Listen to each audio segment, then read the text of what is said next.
हम उनके साथ हैं, हर तरीके से उनके साथ हैं। उनको जिस किस्म की ज़रूरत होगी इंटरनेशनल लेवल पे, यूनाइटेड नेशंस पे या किसी और अदारे पे या इस्लामिक कॉन्फ्रेंस के अदारे पे, कहीं भी हम उनके मफादात का जो है तहफ़्फ़ुज़ करेंगे इंशाअल्लाह ताला।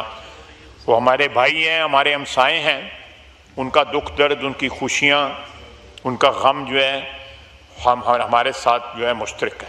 इस ईवान की वसातत से मुकम्मल यकजहती का इजहार हम करते हैं अपने ईरानी भाइयों के साथ, और इस आजमाइश की घड़ी में हम उनके साथ हैं, हर तरीके से उनके साथ हैं। उनको जिस किस्म की ज़रूरत होगी इंटरनेशनल लेवल पे, यूनाइटेड नेशंस पे या किसी और अदारे पे या इस्लामिक कॉन्फ्रेंस के अदारे पे, कहीं भी हम उनके मफादात का जो है तहफ़्फ़ुज़ करेंगे इंशाअल्लाह ताला। वो हमारे भाई हैं, हमारे हमसाए हैं, उनका दुख दर्द, उनकी खुशियाँ, उनका गम जो है हमारे साथ जो है मुश्तरक है। ఏదో సామెత ఉంటుంది, మింగ మెతుకులేదు కానీ మేసాలకి సంపెంగ నూనె అని చెప్పి. వీళ్ళకి తినడానికి తిండి లేదు, వీళ్ళు తినడానికి తిండి లేదు. మేము మీకు సపోర్ట్ ఇస్తాం, యుఎన్లో మీకు సపోర్ట్ ఇస్తాం. నీ సపోర్ట్ ఎవరికి అవసరం లేదు, అది నీకు అర్థం కావట్లేదు. నువ్వేదో ఓవర్ ఎగ్జాగరేట్ చేసేసుకుంటావు ప్రతిసారి. నీది ఇదే పద్ధతి. ఎలా ఉంటుందో వీళ్ళ కామెడీ, వీళ్ళ జోకులు, వీళ్ళ కామెడీ ఎలా ఉంటుందో ఒక 2-3 చెప్తా. ఒక 2-3 ఎక్కువ వద్దు. మొట్టమొదటిది, భారత్తో మీకు యుద్ధం జరిగింది అంటున్నారు, యుద్ధం జరిగిన సందర్భంలో మీరు పేల్చేస్తా అంటున్నారు కదా. ఏది సమాధానం అంటే సోషల్ మీడియాలో ఉంది. ఇదే వ్యక్తి పాకిస్తాన్ రక్షణ శాఖ మంత్రి ఖ్వాజా ఆసిఫ్ చెప్పిన మాట. ఇక రెండోది, వీడు జోకర్ నెంబర్ 2 ఎవడు? పాకిస్తాన్ ప్రధాని షహబాజ్ షరీఫ్. వీడేమంటాడు? అంతవరకు కలుగులో దాక్కున్న ఎలక బయటకు వచ్చి ఒక్కసారి అటు వీడి వెనకాల ఎవరూ కనిపించరు. మేము భారత్ మీద యుద్ధం గెలిచేసాం, మేము యుద్ధం గెలిచేసాం. ఏం గెలిచారా? ఏం గెలిచారు అసలు మీరు? కనీసం మీ వాళ్ళకి నీళ్లు తెచ్చి ఇవ్వలేకపోయారు. ఇప్పుడేమో లవ్ లెటర్లు రాస్తున్నారు భారత్కి. లవ్ లెటర్లు కదా మీరు రాస్తోంది. భారత్ చింపి పక్కన పెడుతోంది ఈజీగా. మీ మాటలకు లెక్కలేదు. మీరేమో ఒక పక్కేమో మిత్రత్వం అంటారు, శాంతి అంటారు, కానీ మీ చేతల్లో కనిపించవు. మీకు మాటల్లో తప్ప చేతుల్లో లేని రకాలని మీకు తెలుసు. ఈరోజు ఇరాన్కి ఎందుకు మీరు మద్దతు వెళ్తున్నారు?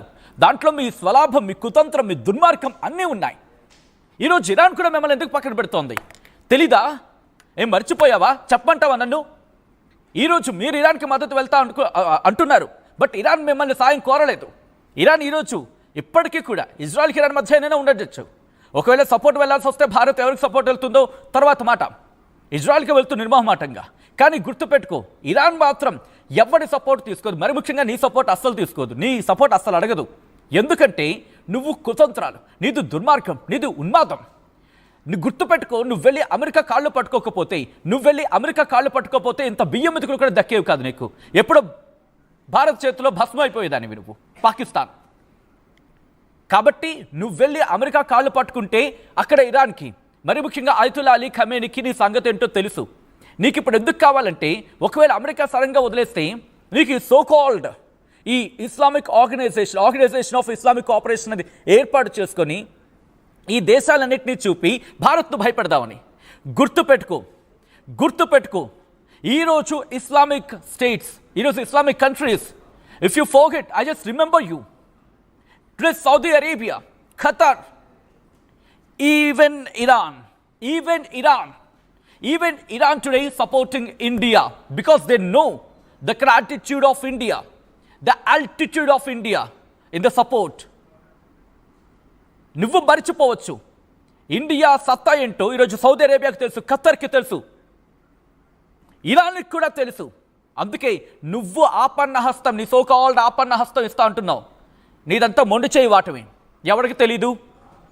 నీదంతా మొండు చేయి వాటం. నీకు ఇప్పుడు ఎందుకు కావాలంటే ఇరాన్ సపోర్ట్. రేపు పొద్దున అమెరికా ఎక్కడ వదిలేస్తుందో, అమెరికా వదిలేస్తే నువ్వేమైపోతావో. ఇప్పుడు ఇరాన్ పెద్ద దిక్కుగా ఉంది. ఇరాన్ని కనుక ఈ సమయంలో నేను ఆపణ హస్తం ఇస్తున్నానని చెప్పి డైలాగులు వేస్తే రేపు పొద్దున అమెరికా వదిలేస్తున్నా ఇరాన్ కాపాడుతుందని ఒక చిన్న కుతంత్రం కాదు ఇది. రేపు పొద్దున ఇరాన్ కనుక యుద్ధంలో గెలిస్తే 2 అణుబాంబులు మనకి ఇచ్చి పడేస్తుంది. ఎందుకంటే నీ దగ్గర అణుబాంబుల సత్తా ఈసారి ఆ బాంబుల బ్లాక్మెయిల్ పనిచేయదు. అప్సే న్యూక్లియర్ బాంబ్ కి బ్లాక్మెయిల్ నహీ చలేగి, భారత్ చెప్పిన డైలాగ్ గుర్తుంది కదా. అక్కడ ఏం జరిగిందో కూడా నీకు తెలుసు. అక్కడ ఏం జరిగిందో నీకు తెలుసు, నీకు నీ శాస్త్రవేత్తలకు అందరికీ తెలుసు. సో ఇప్పుడేంటి దీంట్లో కంప్లీట్గా నీకు తంత్రం, దీని దుస్సాహసం కనిపిస్తోంది. ఎందుకంటే ఇరాన్ ఇప్పుడు న్యూక్లియర్ వెపన్స్ డెవలప్ చేసుకుంటోంది. కాబట్టి ఈసారి ఇరాన్ ఒకవేళ యుద్ధంలో గెలిచినా గెలవకపోయినా సపోర్ట్ అని ఒక మాట వేసేస్తే కనుక ఇరాన్కి నీ సంగతి తెలుసు. నువ్వు అమెరికాతో జంట కట్టావన్న సంగతి ఇరాన్కి తెలీదా? సో ఇప్పుడు నువ్వే తిక్కమక పనులు చేసినా అది ఇరాన్కి ఇబ్బంది అవుతుంది. కాబట్టి ఇరాన్ కూడా చాలా తేలిగ్గా వ్యవహరిస్తుంది. గుర్తుపెట్టుకో, అమెరికా విషయంలో నువ్వు అమెరికాను నమ్మేవేమో కానీ ఇరాన్ నిన్ను నమ్మదు. ఇదే అమెరికాను ఇరాన్ నమ్మలా. 60 రోజులు టైం ఇచ్చిన ట్రంప్ను సైతం పక్కన పెట్టింది. గుర్తుపెట్టుకో, ఇదే ఇరాన్. ఒకవేళ ఇజ్రాయెల్ ఇరాన్ మధ్యలో సపోర్ట్గా వెళ్లాల్సి వస్తే భారత్ ఇజ్రాయెల్ వైపు వెళ్తుందా ఇరాన్ వైపు వెళ్తుందా అనేది తర్వాత అంశం. ఒకవేళ వెళ్లాల్సి వస్తే ఇజ్రాయెల్ వైపే వెళ్ళాలి అనుకునే మెజారిటీ ఆఫ్ పీపుల్ మన దగ్గర ఉన్నారు. కానీ గుర్తుపెట్టుకో, ఇరాన్కి కూడా నీకు గుర్తుంటే కనుక బహుశా నువ్వు చదువుకున్నావో లేదు, నీ ఇంగిత జ్ఞానం అంత దరిద్రంగా ఉంది. ట్రంప్ శాంక్షన్స్ విధించినప్పటికీ ఆయిల్ విషయంలో ట్రంప్ శాంక్షన్స్ విధించినప్పటికీ భారత్ ప్రయత్నం చేసింది ఇరాన్ దగ్గర ఆయిల్ కొనడానికి. కానీ ఇక తప్పని పరిస్థితితో మనం ఆయిల్ తగ్గించేసాం. ఎందుకని? అక్కడ యుక్రెయిన్కి రష్యాకి యుద్ధం జరుగుతున్న క్రమంలో ఆయిల్ గుర్తుందా? నీకు తెలుసా? వినబడుతోందా నేను చెప్తోంది? ఆయిల్ విషయంలో రష్యా ప్రైస్ తగ్గింది కాబట్టి అక్కడికి వెళ్ళింది భారత్. ఎప్పుడు తన దేశ ప్రయోజనాల గురించి, తన దేశ పౌరుల గురించి, ఇక్కడ మాకు రాజకీయాలు అనవసరం. ప్రపంచ విషయంలో వచ్చినప్పుడు, భారత విషయంలో వచ్చినప్పుడు ఇక్కడ బీజేపీ ఉందా, ఎన్డీఏ ఉందా, లేకపోతే యూపీఏ ఉందా, हम ये बात नहीं सोचते जब हमारा देश के बारे में आता है। तो हम यही सोचते हैं हमारे देश की सेफ्टी और सिक्योरिटी के लिए, हमारे लोगों के लिए हम सोचते हैं। तेरे जैसे नहीं है, तुम्हारे लिए और तुम्हारी जो सेना के लिए सिर्फ सोचते हो, वो सेना में भी सिर्फ सेना के लिए भी नहीं, तुम सिर्फ सोचते हो to a particular people, to a particular person and their benefits, not entire for the region or not entire for the Pakistan itself even. అలాంటిది ఈరోజు నువ్వు శాంతి కావాలి, మాకు ప్రపంచం శాంతిగా ఉండాలి, దానికి పాకిస్తాన్ సహాయపడుతుంది, ఇలాంటి పిచ్చి పిచ్చి జోకులు వేస్తావు అనుకో, నమ్మడానికి ఇక్కడ ఎవడు సిద్ధంగా లేడు. మిస్టర్ షహబాజ్ షరీఫ్, ఒక్కసారి ఈ జోకర్ అన్న ట్వీట్ నేను మీకు చదివించే ప్రయత్నం చేస్తాను. వీడేమన్నాడంటే, spoke with President Dr. Masoud Pezeshkian of Iran today to express Pakistan's unwavering solidarity with the brotherly people of Iran in the face of Israel's unprovoked aggression. At the same time, strongly condemn the violation of Iran's sovereignty and territorial integrity and affront to international law and UN Charter. Iran has every right to self-defense under Article 51 of the UN Charter.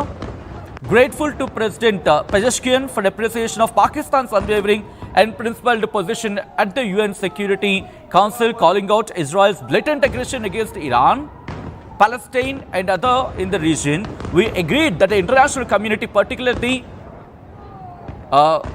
the Ummah, must act together to halt these grave violations అంటూ ఇక్కడ ఒక interesting మాట వినిపిస్తోంది. And affront to international laws in the UN charter Iran has అంటూ ఏదో చెప్తున్నాడు కదా. ఇక్కడ ఒక మాట అనడం జరిగింది ఇక్కడ పాకిస్తాన్కి సంబంధించి. Grateful to Pezeshkian for appreciation of Pakistan's unwavering support and principal position at the UN Security Council.